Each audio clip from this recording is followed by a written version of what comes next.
الحمد لله وحده والصلاة والسلام على من لا نبي بعده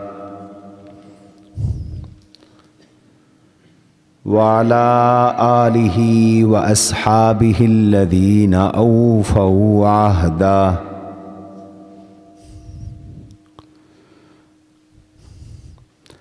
الذين هم مفاتيح الرحمة ومصابيح الغرر.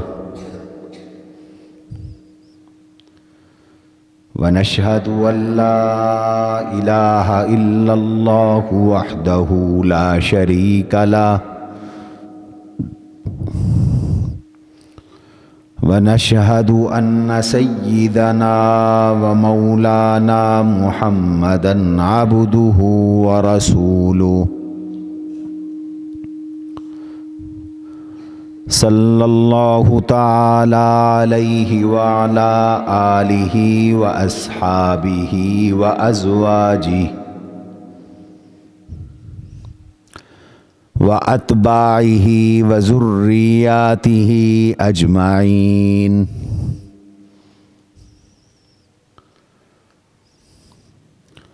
أما بعد فأعوذ بالله من الشيطان الرجيم.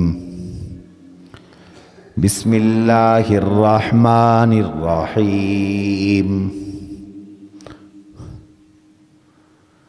فذكرهم بأيام الله. وقال تبارك وتعالى في موضع آخر: لقد كان لكم في رسول الله أسوة حسنة. وقال رسول الله صلى الله عليه وسلم: عصية عصت الله ورسوله. وقال رسول الله صلى الله عليه وسلم: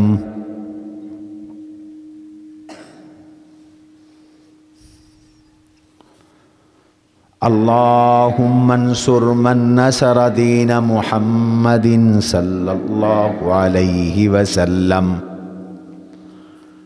أو كما قال رسول الله صلى الله عليه وسلم: صدق الله وصدق رسوله النبي الكريم، ونحن على ذلك لمن الشاهدين والشاكرين، والحمد لله رب العالمين.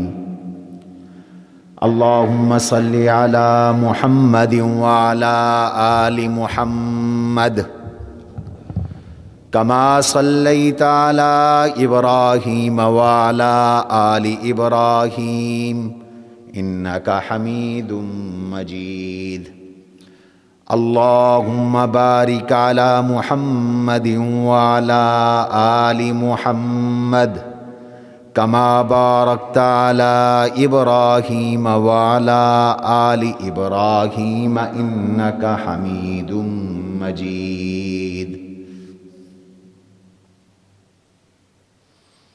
عزیزان گرامی، سامعین محترم،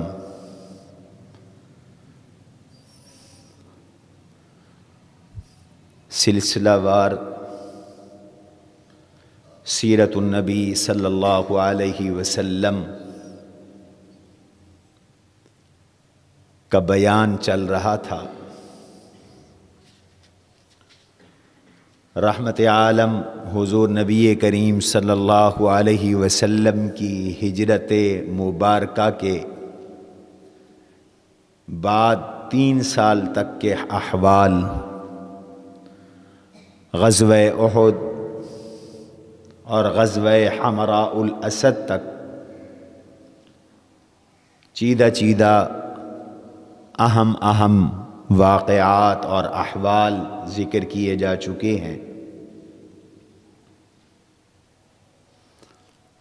آج سے ہم سن 4 ہجری کے احوال آپ کے سامنے پیش کرنا شروع کریں گے، اور آخر میں شعبان اور شب برات کی فضیلت کے متعلق بھی کچھ معروضات عرض کی جائیں گی۔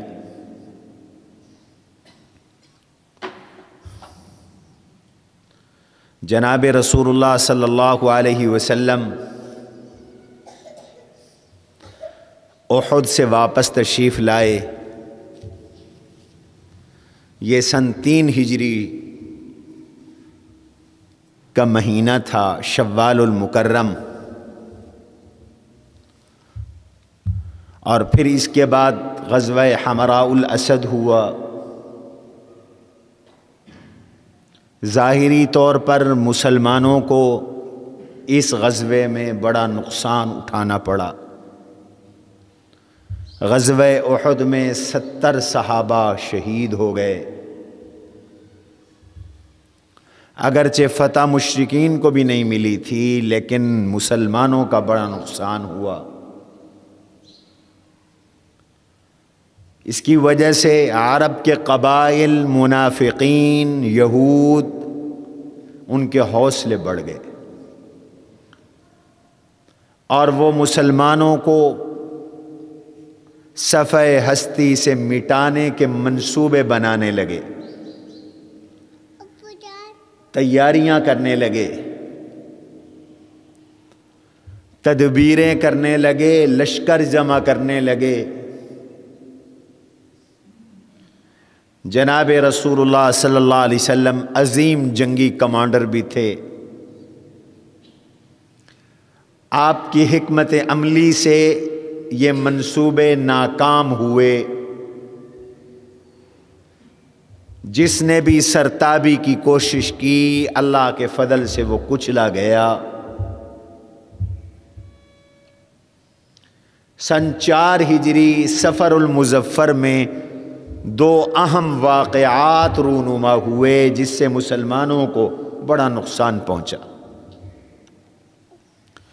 یہ واقعات اس لیے بیان کیے جا رہے ہیں اور یہ سیرت طیبہ اس لیے بیان کی جا رہی ہے کہ مسلمانوں کے زندگی میں بھی 2 طرح کے حالات آ رہے ہیں، کبھی فتح اور کبھی شکست، کبھی خوشی اور کبھی غمی، کبھی اچھے حالات کبھی برے حالات زندگی کا حصہ ہیں۔ اچھے حالات میں زندگی کیسے گزاریں، یہ بھی ہم رسول اللہ صلی اللہ علیہ وسلم سے سیکھیں گے۔ برے حالات آ جائیں تو وقت کیسے گزاریں، یہ بھی ہم سیرت طیبہ سے سیکھیں گے۔ صدمے آ جائیں تو ثابت قدم کیسے رہنا ہے، یہ بھی ہم سیرت طیبہ سے سیکھیں گے۔ سن 4 ہجری، ہجرت کا 4تھا سال اور مجموعی طور پر نبوت کا 17واں سال ہے۔ صفر المظفر کا مہینہ ہے۔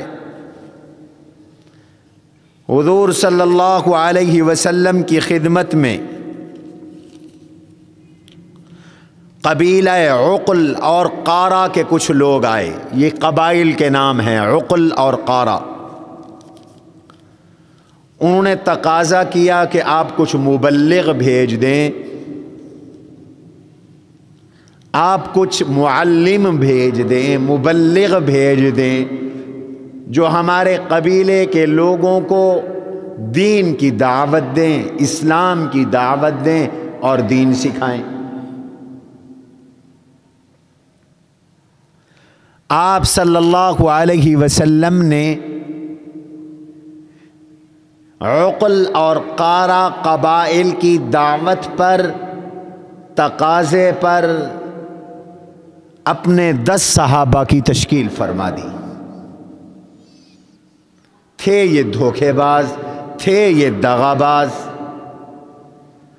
ایک پلان کے تحت آئے تھے، ایک سازش کے تحت آئے تھے، حضور کے صحابہ کو نقصان پہنچانا چاہتے تھے، لیکن عالم الغیب اللہ کی ذات ہے۔ اگر حضور پاک صلی اللہ علیہ وسلم بھی عالم الغیب ہوتے تو آپ کبھی ان 10 صحابہ کو نہ بھیجتے۔ یہ 10 کے 10 بعد میں شہید ہوئے، آپ کبھی نہ بھیجتے۔ حضور کو تو صحابہ جان سے بھی زیادہ پیارے تھے۔ معلوم ہوتا ہے غیب دان کون ہے؟ اللہ تعالیٰ کی ذات ہے۔ للہ غیب السماوات والارض، آسمان و زمین کی چھپی ہوئی سب چیزیں اللہ تعالیٰ کے علم میں ہیں، اللہ کے دائرہ اختیار میں ہیں، اللہ ہی جانتے ہیں آسمانوں کی چھپی ہوئی چیزوں کو، زمین کی چھپی ہوئی چیزوں کو۔ اور حضور سے اللہ نے اس کا اعلان بھی کروایا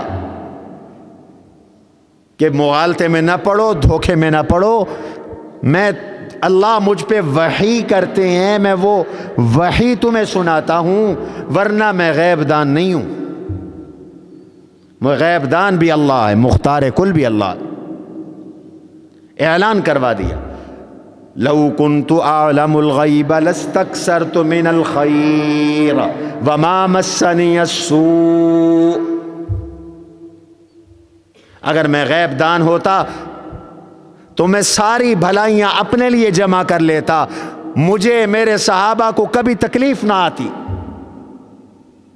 صحابہ کو آئی تکلیف، حضور کو بھی تکلیف آئی۔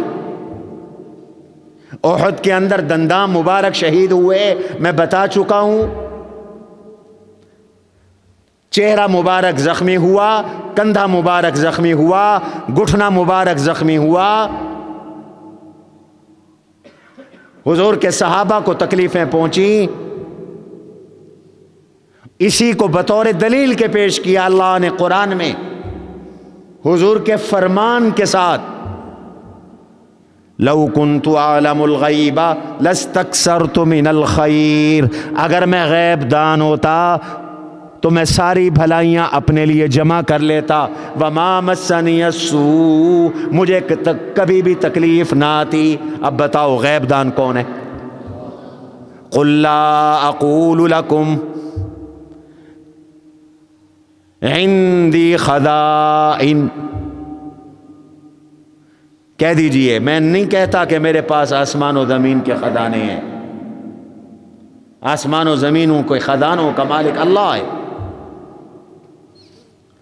بہرحال یہ عقل اور قارا کے لوگ آئے، تقاضا کیا، آپ نے 10 صحابہ کی تشکیل کر دی کہ تم جاؤ ان کو دین کی دعوت دو، دین سکھاؤ، دین کی تعلیم دو، دین کی تبلیغ کرو۔ اور ان 10 صحابہ کا امیر آپ نے بنا دیا عاصم بن ثابت رضی اللہ تعالی عنہ۔ یہ عاصم بن ثابت حضرت عمر کے بیٹے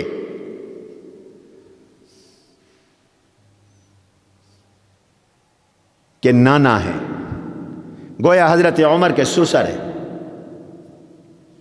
ان کو آپ نے امیر بنا کر بھیج دیا۔ انہوں نے سفر شروع کیا، چلتے گئے چلتے گئے چلتے گئے، مقام رجیع ایک جگہ ہے، رجیع مکہ اور عسفان کے درمیان۔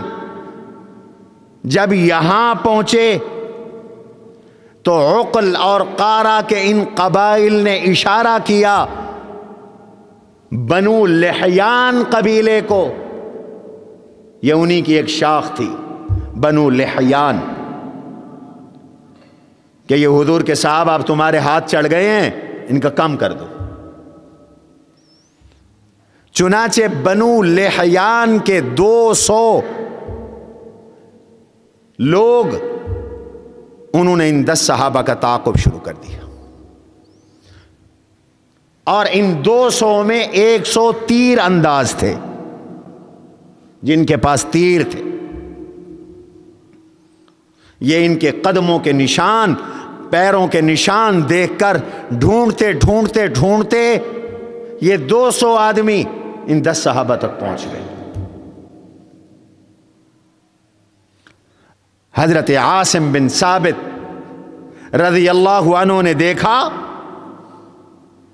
تو یہ اپنے ساتھیوں کے ساتھ ایک ٹیلے پہ چڑھ گئے۔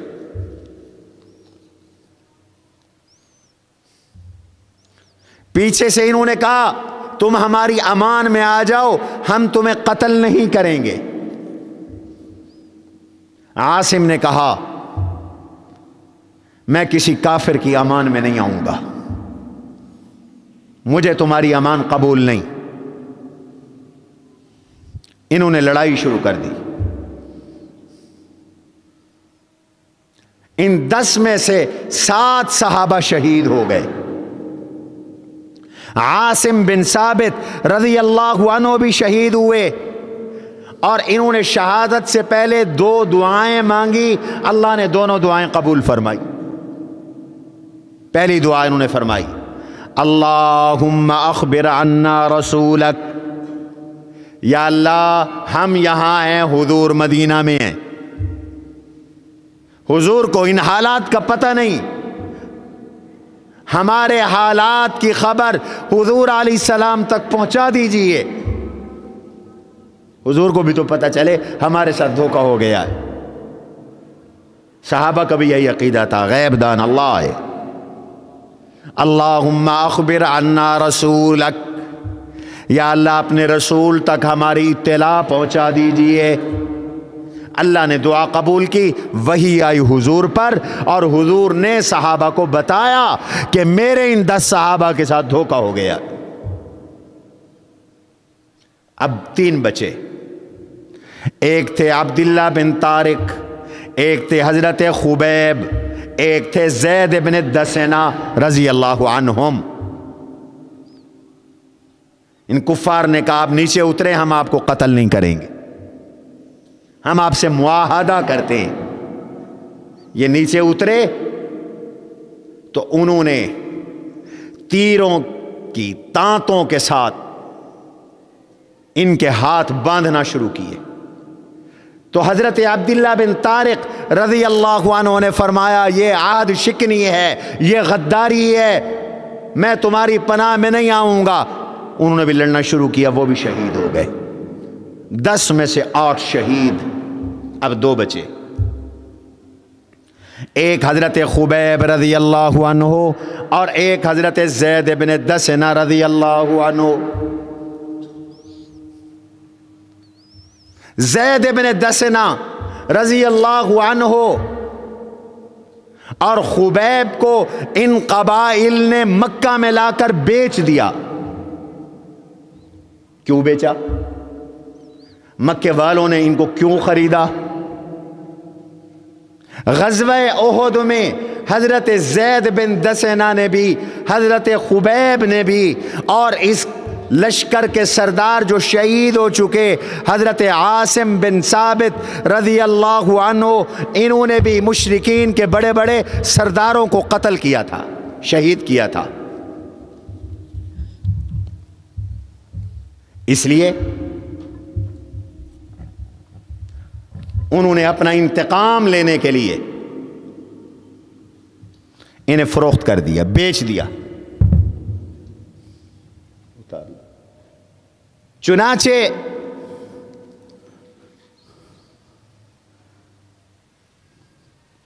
حضرت زید رضی اللہ تعالی عنہ ان کو صفوان بن امیہ نے خریدا، اس لیے کہ حضرت زید بن دسنہ نے صفوان کے باپ امیہ کو بدر میں قتل کیا تھا۔ انہوں نے کہا ہم اپنے باپ کا بدلہ لیں گے۔ اور حضرت خبیب رضی اللہ عنہ کو حارث کے بیٹوں نے خریدا، اس لیے کہ حضرت خبیب نے حارث کو غزوہ بدر میں قتل کیا تھا۔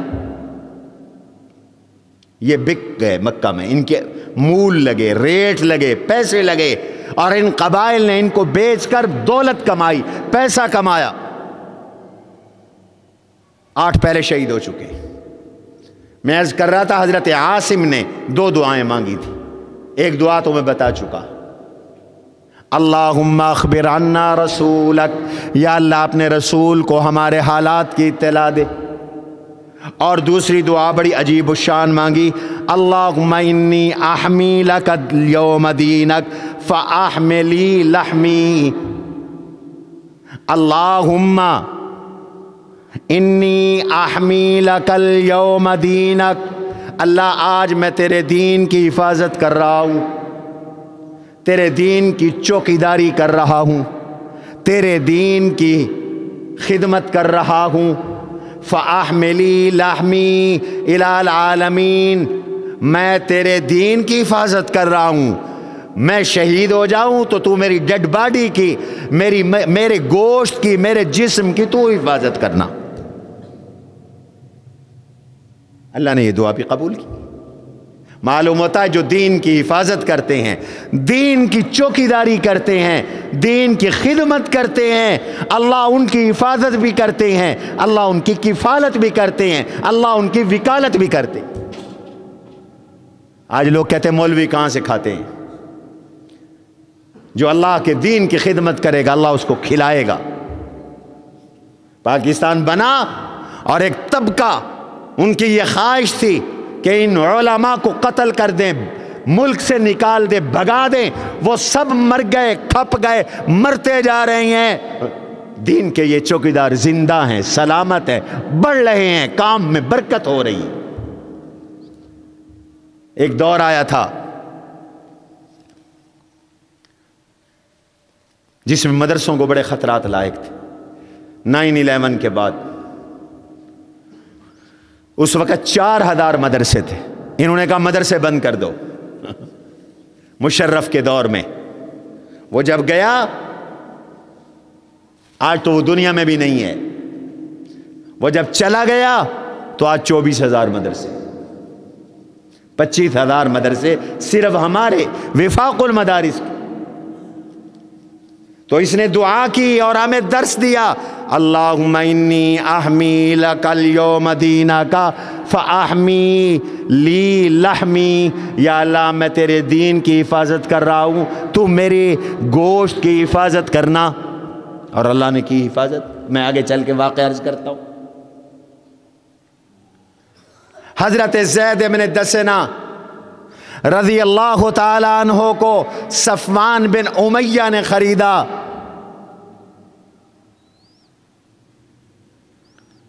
اور اس نے بدلہ لینے میں دیر نہیں کی، لے گیا تنعیم میں، حدود حرم سے باہر۔ جنہوں نے حج عمرہ کیا وہ جانتے ہیں تنعیم کو، جہاں مسجد عائشہ ہے، جہاں سے احرام باندھ کے آتے ہو عمرے کا، مکے والے جہاں سے عمرے کا احرام باندھتے ہیں، اس جگہ کا نام تنعیم ہے۔ یہ تنعیم لے گیا، وہاں پھندا لٹکایا پھانسی کا، اور مشرکین مکہ تماشا دیکھنے آئے کہ ہم اپنے دشمن کو آج قتل کر رہے ہیں۔ زید بن دسنہ نے کہا میری زندگی کی آخری خواہش ہے، مجھے 2 رکعت نماز نفل پڑھنے دو۔ انہوں نے کہا پڑھ لو۔ حضرت زید بن دسنہ رضی اللہ تعالی عنہ نے 2 رکعت نماز نفل ادا کی، اور فرمایا اگر مجھے یہ اندیشہ نہ ہوتا کہ تم کہو گے زید موت سے ڈر گیا ہے، میں اور نماز بھی پڑھتا، مزہ آ رہا ہے نماز کا، میں اور نماز بھی پڑھتا۔ ابو سفیان نے کہا زید کیا خیال ہے اگر آج تجھے تختہ دار سے نیچے اتار دیں، سولی کے پھندے سے نیچے اتار دیں، اور تیری جگہ محمد الرسول اللہ صلی اللہ علیہ وسلم کو یہاں لا کے کھڑا کر دے تو کیا خیال ہے؟ حضرت زید ابن دسنہ رضی اللہ عنہ چونک پڑے اور چونک کے کہنے لگے مجھے تو یہ بھی برداشت نہیں کہ حضور کو کانٹا چوبھے اور میری زندگی بچے، میں تو چاہوں گا میری زندگی چلی جائے، میرے آقا کو کانٹا بھی نہ چوبھے۔ یہ صحابہ کو حضور سے عشق تھا، صحابہ کو اللہ کے نبی صلی اللہ علیہ وسلم سے محبت تھی۔ میں تو اتنا بھی نہیں چاہتا۔ اللہ اکبر۔ اور پھر ان کو تختہ دار پہ لٹکا دیا گیا، یہ شہید ہو گئے، زید بن دسنہ شہید ہو گئے۔ کیا قربانی ہے حضور کے صحابہ کی۔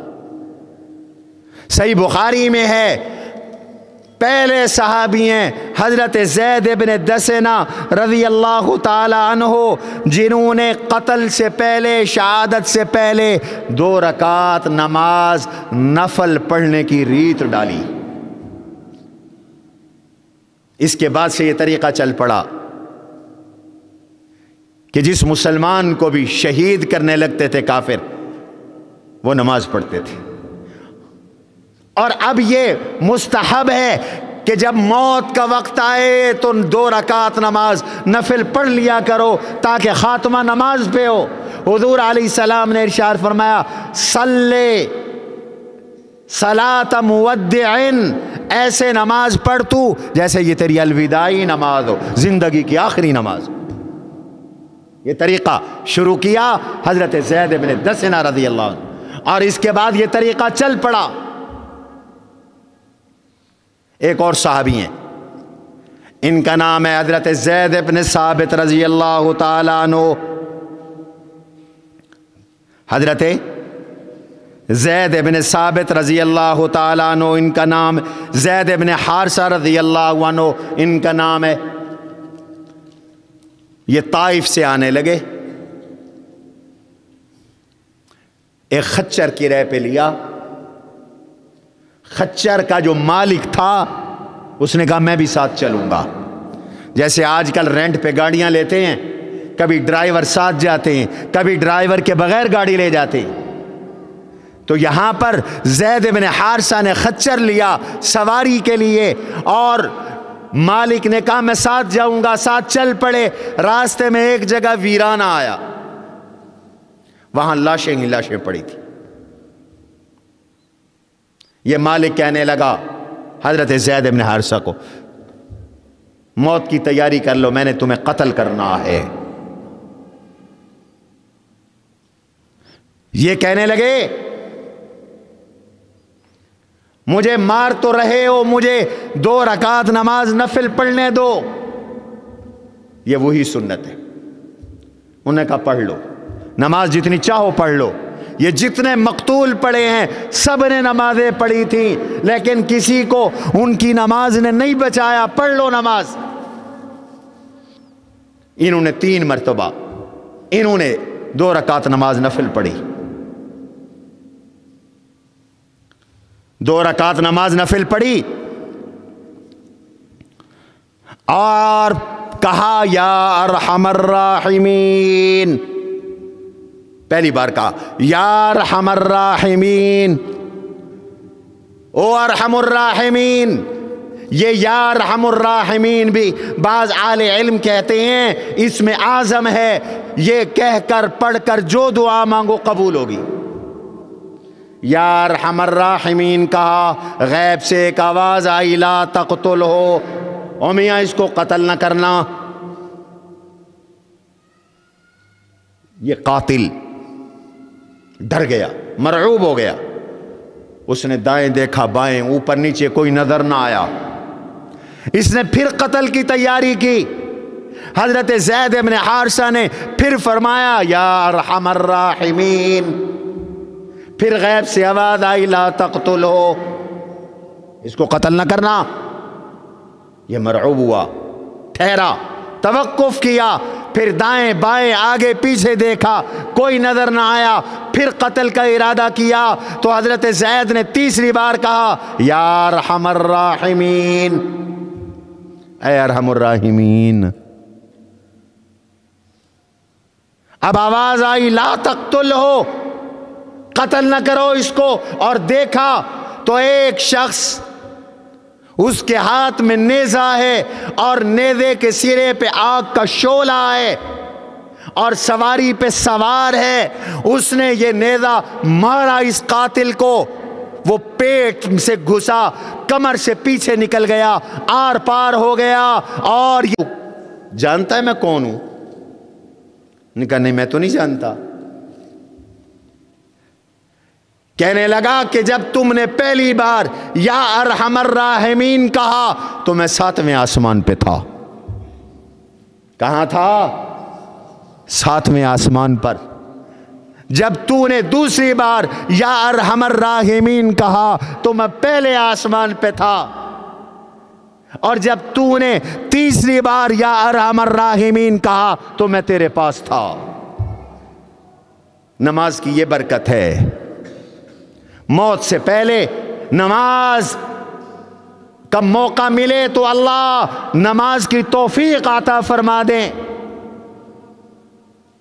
اور یا ارحم الراحمین سے دعا کی قبولیت کا یہ مقام ہے، یہ مرتبہ ہے۔ 7ویں آسمان سے اللہ نے فرشتہ بھیج دیا، جس نے دعا قبول کی اور دشمن کو ناکوں چنے چبوا دی۔ اسی طرح حضور علیہ السلام کے ایک صحابی ہیں، ان کا نام ہے ابو معلق انصاری رضی اللہ عنہ، بڑے عبادت گزار صحابی، عابد صحابی، ذاکر صحابی تھے، تاجر، بزنس مین، تجارت کرنے والے تھے، اکثر سفر میں رہتے تھے تجارت کے لیے، ان کے اسفار ہوتے تھے، کبھی کہیں کبھی کہیں کبھی کہیں، سفر میں تھے، ایک چور پڑ گیا انہیں، چور اور ڈاکو پڑ گیا، چور اور ڈاکو، اس نے کہا کہ میں آپ کو قتل کروں گا، انہوں نے کہا تو مجھے کیوں قتل کرتا ہے، تجھے دولت چاہیے، مال چاہیے، یہ مجھ سے تو پیسے لے، مال لے، سامان لے، مجھے کیوں قتل کرنا چاہتا ہے؟ اس نے کہا تیرا مال بھی لوں گا، تجھے قتل بھی کروں گا۔ اس صحابی رسول نے بھی کہا پھر مجھے نماز پڑھنے دے۔ اس نے کہا نماز کی اجازت دیتا ہوں، نماز پڑھ لو۔ انہوں نے 4 رکعت نماز نفل ادا کی، اور 4 رکعت نماز نفل ادا کرنے کے بعد اللہ تعالیٰ سے ان الفاظ کے ساتھ دعا کی، یا ودود یا ذو العرش المجید۔ 4 رکعت نفل پڑھ کر دعا مانگ رہے ہیں، یا ودود یا ذو العرش المجید یا فعال لما یرید، اسألک بعزتک التی لا ترام وملکک الذی لا یضام وَبِنُورِكَ الَّذِي مَلَا أَرْكَانَ عَرْشِكَ أَن تَكْفِينِي شَرَّ هَذَا اللِّص یا مغیث اغثنی۔ یہ دعا کی، یا ودود، او محبت والے رب، یا ذو العرش المجید، اے بزرگ عرش، اے عرش والی بزرگ ذات، یا فعال لما یرید، اے وہ ذات جو چاہتا ہے تو کرتا ہے، اسألوک بعزتک التی لا ترام، میں تجھ سے سوال کرتا ہوں تیری اس عزت کے طفیل جو کبھی ختم نہیں ہونی، وملکک الذی لا یضام، میں تجھ سے سوال کرتا ہوں تیری اس بادشاہت کے طفیل جو کبھی سمیٹی نہیں جائے گی، وَبِنُورِكَ الَّذِي مَلَا أَرْكَانَ عَرْشِكَ، میں تجھ سے تیرے نور کے طفیل سوال کرتا ہوں جس نے تیرے عرش کے ستونوں کو نور سے بھر دیا ہے، ان تکفینی شر ھذا اللص، اس چور کے شر سے تو مجھے کافی ہو جا، اس چور کے شر سے تو مجھے کافی ہو جا، مجھے بچا لے، میری حفاظت کر لے، یا مغیث اغثنی، اے مدد کرنے والے میری مدد کر، اے فریاد رس میری فریاد کو پورا کر، اے فریاد کو سننے والے میری فریاد کو پورا کر۔ یہ دعا کی اور 3 مرتبہ دعا کی۔ اللہ اکبر۔ ایک سوار آیا، ایک سوار، تیر اس کے ہاتھ میں تھا، اس نے اس چور کو تیر مارا، وہ مر گیا۔ یہ ہے اللہ کے نام کی برکت ہے، یہ ہے نماز کی برکت۔ ہلاک ہو گیا۔ اس نے کہا تو جانتا ہے میں کون ہوں؟ کہا میں نہیں جانتا۔ کہنے لگے میں 4تھے آسمان کا فرشتہ ہوں، 4تھے آسمان کا۔ جب پہلی مرتبہ تو نے نماز پڑھ کر دعا کی تو آسمان کے دروازے بجنے لگے، کھٹکنے لگے۔ جب تو نے دوسری بار دعا کی تو آسمان پہ فرشتوں کی چیخ و پکار شروع ہو گئی۔ جب تو نے تیسری بار یہ دعا کی تو میں نے رب ذوالجلال سے کہا، رب ذوالجلال اس دعا مانگنے والے کی مدد کے لیے تو میری ڈیوٹی لگا دے۔ اللہ نے میری ڈیوٹی لگا دی اور میں چوتھے آسمان سے آیا ہوں اور آ کر تیرے دشمن کا کام تمام کیا۔ جو بھی شخص 4 رکعت نماز نفل ادا کرے گا اور 3 دفعہ یہ دعا پڑھے گا، وہ مضطر ہو، وہ کرب میں ہو، وہ تکلیف میں ہو، وہ پریشانی میں ہو، وہ حادثے میں ہو یا امن میں ہو، اس کی دعا ضرور قبول ہوگی، اس کی دعا ضرور قبول ہوگی۔ یہ برکتیں، یہ 3 واقعات میں نے آپ کو بتائے۔ موت سے قبل نماز کا طریقہ جاری کیا زید بن دسنہ رضی اللہ عنہ نے اور بہادری کے ساتھ جان دی۔ ابو سفیان کہنے لگا جو محبت محمد عربی صلی اللہ علیہ وسلم کے صحابہ کو محبت حضور سے ہے، وہ کائنات میں کسی کو کسی سے نہیں۔ اب ایک باقی بچ گئے تھے، ان کا نام تھا حضرت خبیب رضی اللہ عنہ۔ انہوں نے قتل کیا تھا جنگ بدر میں حارث نامی کافر کو، ان کے بیٹوں نے انہیں خریدا سفر اشور حرم میں سے۔ انہوں نے جلد بازی نہیں کی، انہوں نے کہا اشور حرم گزریں گے پھر ہم انہیں قتل کریں گے۔ محرم گزر گیا، بعض روایات میں یہ واقعہ محرم میں ہوا، بعض روایات میں آتا ہے یہ واقعہ سفر میں ہوا۔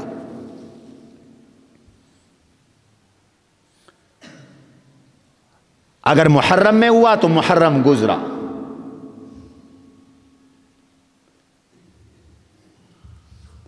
حضرت خبیب کی موت اور پھانسی قریب تھی۔ حارث کے گھر بیڑیوں میں جکڑے ہوئے تھے۔ حارث کی ایک بیٹی کا نام زینب تھا، اسے استرا مانگا اپنی صفائی کے لیے۔ اس لیے مستحب ہے موت سے پہلے ضروری صفائی بھی کی جائے، بال وال بھی ٹھیک کیے جائے۔ استرا مانگا، انہوں نے استرا دے دیا، کام میں لگ گئی۔ اچانک خیال آیا، جا کے جھانک کے دیکھا تو اس کا ایک بیٹا سزائے موت کے اس قیدی کی گود میں بیٹھا ہے۔ اس کے پسینے چھوٹ گئے، اس کو تو ہم قتل کرنے والے، استرا بھی ہاتھ میں ہے، میرا بیٹا بھی اسی کے پاس ہے۔ حضرت خبیب نے دیکھا تو دیکھ کے فرمانے لگے تیرا کیا خیال ہے کہ میں بچے کو قتل کر دوں گا؟ میں احسان فراموش نہیں ہوں، میں اس بچے کو بے قصور قتل نہیں کروں گا۔ زینب کہتی ہے واللہ ما رأیت اسیرا قط، کہتی ہے اللہ کی قسم میں نے کوئی قیدی ان سے بہتر، ان سے زیادہ نیک آج تک نہیں دیکھا۔ واللہ ما رأیت اسیرا قط خیر من خبیب، خبیب سے اچھا قیدی میں نے زندگی میں نہیں دیکھا۔ کیوں؟ لقد رأیتہ یأکل من قطفۃ عنب وما بمکۃ یومئذ ثمرۃ۔ یہ جب جیل میں تھا، سزائے موت کی کوٹھڑی میں تھا، کال کوٹھڑی میں تھا، میں نے اس کو دیکھا، انگور کا گچھا اس کے ہاتھ میں ہے اور یہ انگور کھا رہا ہے، حالانکہ مکہ میں اس وقت ایک انگور بھی نہیں تھا، نہ انگور کا موسم تھا۔ اللہ اسے غیبانہ رزق دے رہے تھے، جیسے حضرت مریم علیہ السلام کو اللہ نے بے موسم پھل دیے۔ کلما دخل علیہا زکریا المحراب وجد عندہا رزقا۔ حضرت زکریا حضرت مریم کو کمرے میں بند کر کے کنڈی تالا لگا کے چلے جاتے، واپس آتے تو ان کے پاس پھل پڑے ہوتے۔ وجد عندہا رزقا، رزق ہوتا۔ زکریا پوچھتے یہ کہاں سے آیا ہے؟ تو جواب دیتی قالت من عند اللہ، یہ مجھے اللہ نے دیا۔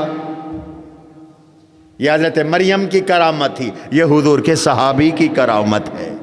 وہاں بھی بے موسم پھل آ رہے ہیں، یہاں بھی بے موسم پھل آ رہے ہیں۔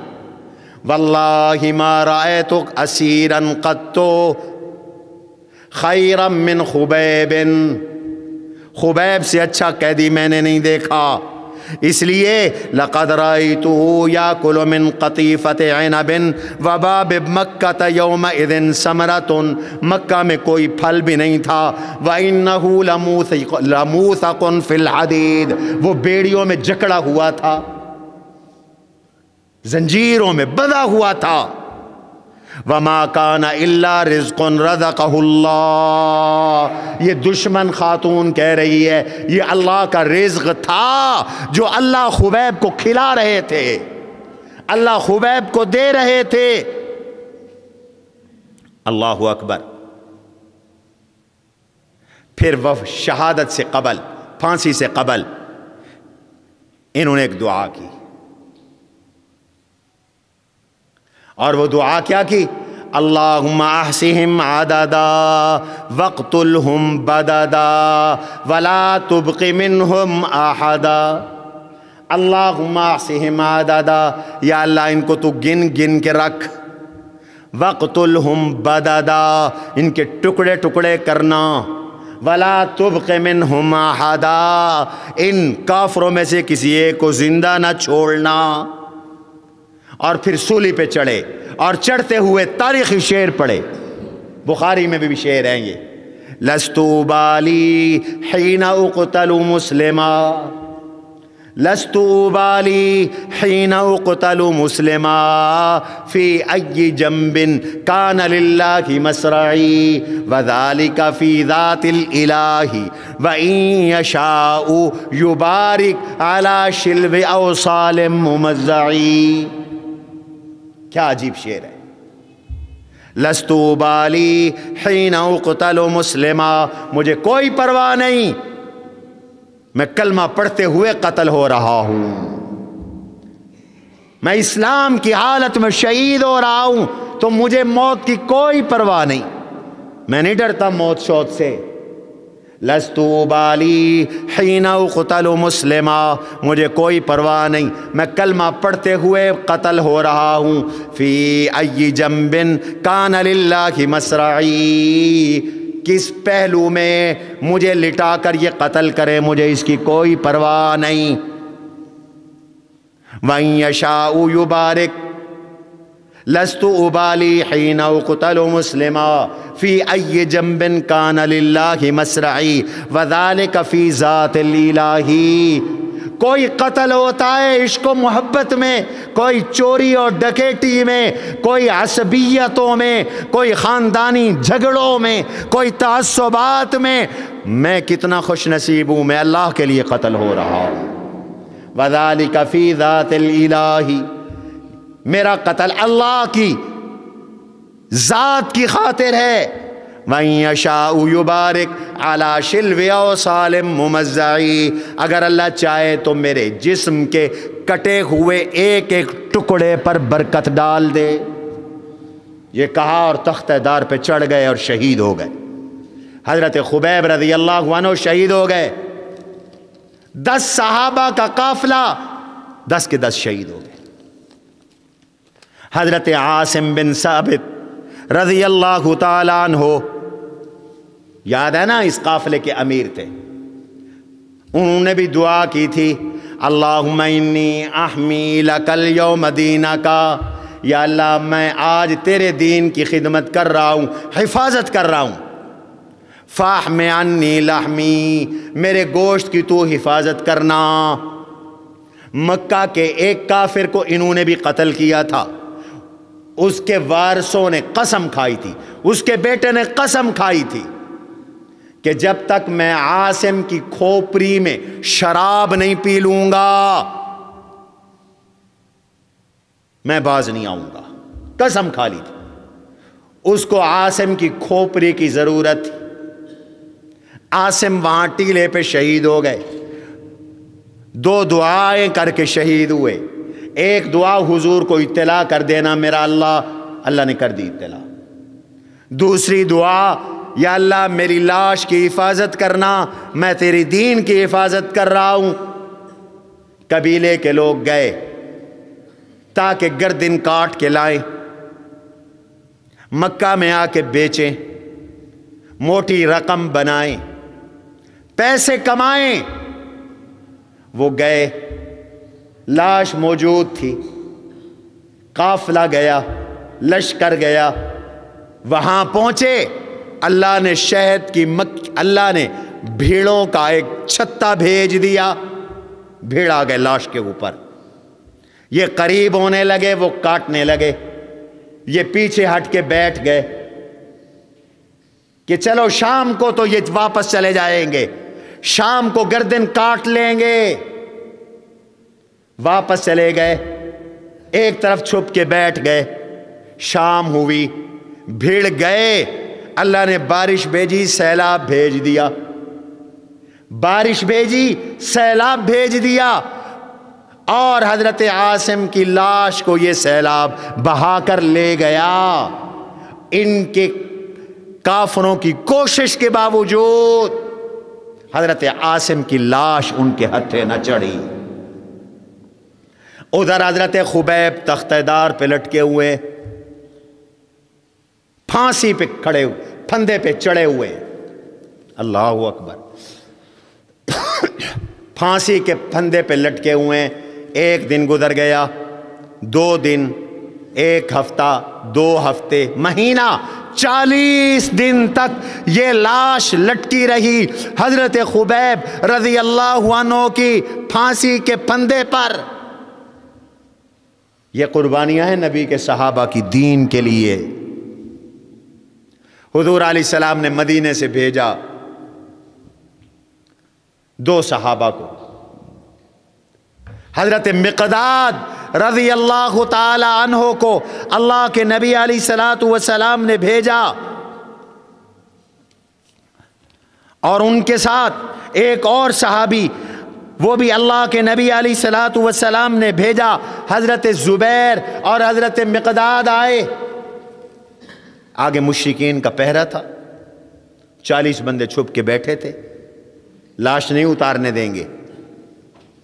حضرت زبیر اور حضرت مقداد وہیں چھپ گئے۔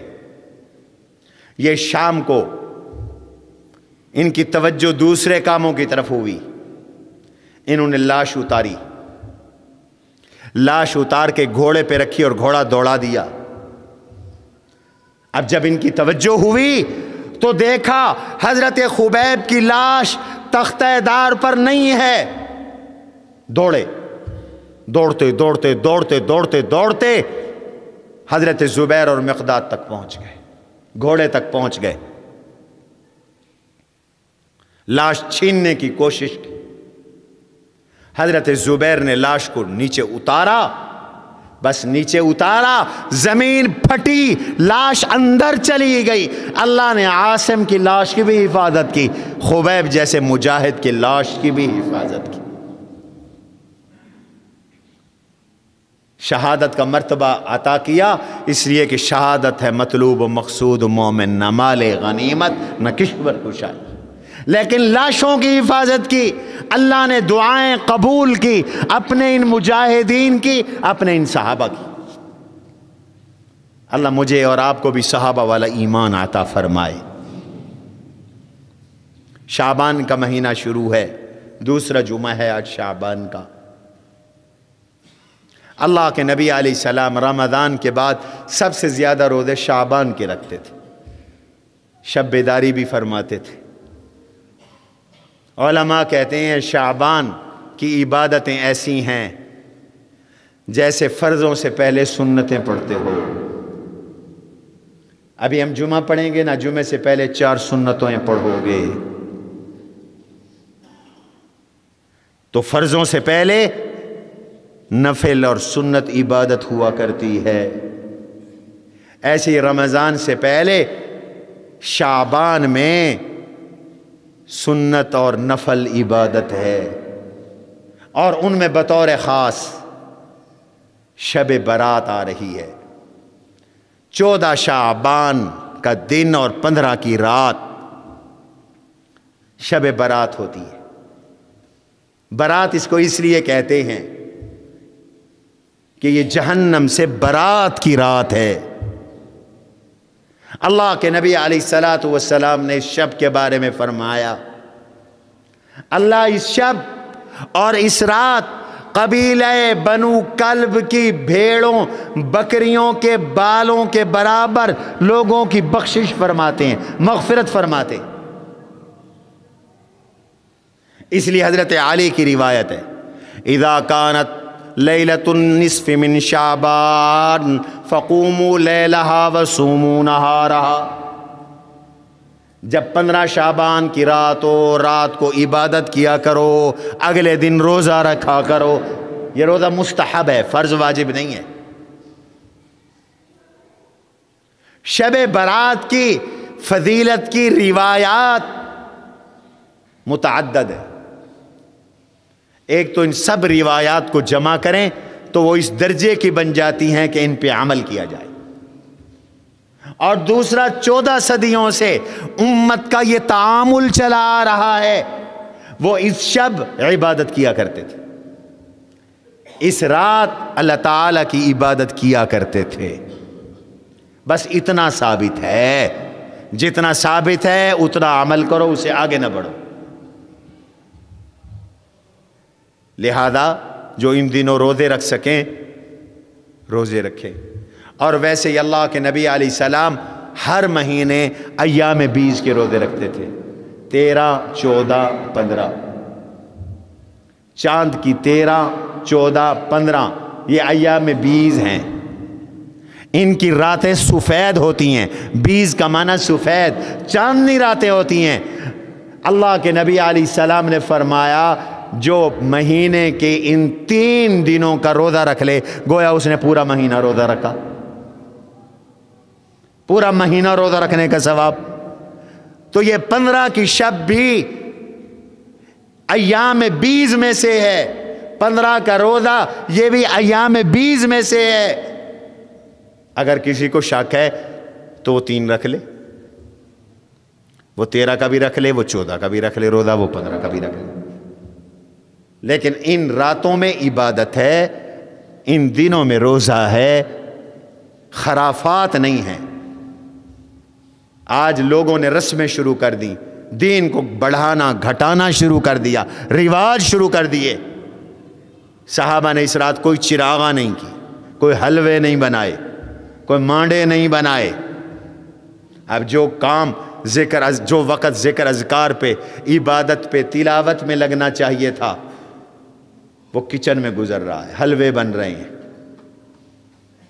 اب تو نئی بات سن، پتہ نہیں اسلام نے تو 2 عیدیں رکھی تھیں، اب تو پتہ نہیں تم لوگوں نے کتنی عیدیں بنا دی، یہ بھی عید ہے، فلانی بھی عید ہے، فلانی بھی عید ہے، فلانی بھی عید ہے۔ یہ اپنی بنائی ہوئی ہماری عیدیں ہیں، شریعت میں صرف 2 عیدیں بس، عید الفطر، عید الاضحیٰ، جن کا احادیث مبارکہ میں ذکر موجود ہے۔ باقی آتش بازی تو گناہ کا عمل ہے، شیطانی عمل ہے، بچوں کو بھی اس سے بچانا چاہیے، بچوں کی تربیت کرنا چاہیے، اس عمل سے لوگوں کو روکنا چاہیے، خود بھی روکنا چاہیے۔ اور اس رات عبادت بھی انفرادی ہے، ہر کوئی اپنی کرے، اور کوئی ضروری نہیں ہے کہ پوری رات جاگو، جتنا جاگ سکتے ہو۔ حضور علیہ السلام نے ارشاد فرمایا، جس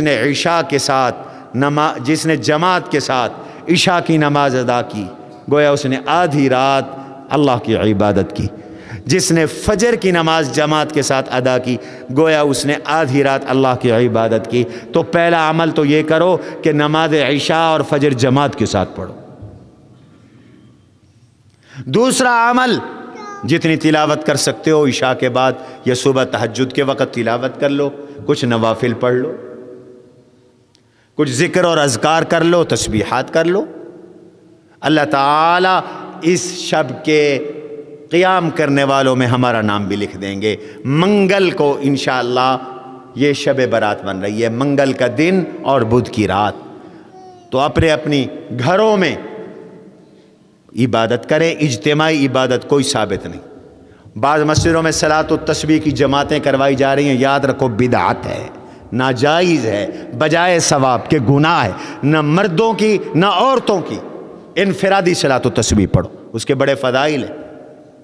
حضور علیہ السلام نے اپنے چچا حضرت عباس رضی اللہ تعالیٰ عنہ کو فرمایا تھا، یا عباس الا امنحک الا اعطیک، میں تمہیں ہدیہ نہ کروں، میں تمہیں تحفہ نہ دوں، میں تمہیں عطا نہ کروں؟